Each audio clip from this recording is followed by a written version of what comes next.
Psalms chapter 133. Behold, how good and pleasant it is when brothers dwell in unity.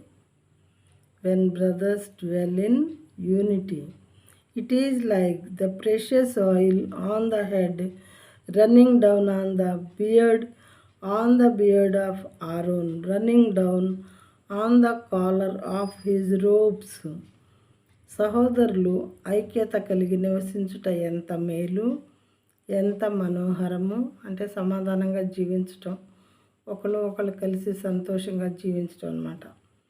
అది తల మీద పోయబడి ఆరోను గడ్డం మీదుగా కారి అతని అంగీల అంచు వరకు దిగజారిన పరిమళ తైలము వలె ఉండును. పరిమళ తైలంలాగా ఉంటుందని దేవుడు చెప్పారు. పరిమళ తైలం వాసన అంటే అందరికీ ఇష్టమే. చాలా ప్లెజెంట్ అట్మాస్ఫియర్ కలిగిస్తుంది మన బాడీలో అది. కాబట్టి అలా ఉంటుంది యూనిటీగా జీవించడం అనేది బ్రదర్స్ అంటున్నాడు దేవుడు. ఈ వాక్యం మించిన సహోదరి సహోదరుడా, మనం సమాధానంగా జీవిస్తున్నామా? మన నైబర్స్తో, మన ఫ్యామిలీ మెంబర్స్తో, మన ఎనిమీస్తో కూడా మనం సమాధానంగా ఉంటున్నామా? యూనిటీ కలిగి ఉంటున్నామా?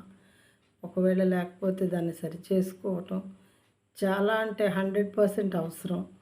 ఎందుకంటే మనం చందా వేయటానికి, ఆఫరింగ్ ఇవ్వటానికి దేవుని బాక్స్ దగ్గరికి వెళ్ళినప్పుడు మీరు ఎవరితోనైనా సమాధానంగా లేకపోతే నాకు అది ఇవ్వటం ఆపేసి ఆఫరింగ్ ఇవ్వటం, మీరు వెళ్ళి మీ ఎనిమితో లేదా మీరెవరితో సమాధాన పడి ఉండరో, మనసులో ఎవరి మీద అయితే కష్టం ఉంటుందో వాళ్ళతో సమాధాన పడి వచ్చి అప్పుడు నాకు మీ ఆఫరింగ్ ఇవ్వండి అని దేవుడు చెప్పారు. కాబట్టి ఆయన వాక్య ప్రకారం మనం నడుచుకునే వారుగా ఉందాము.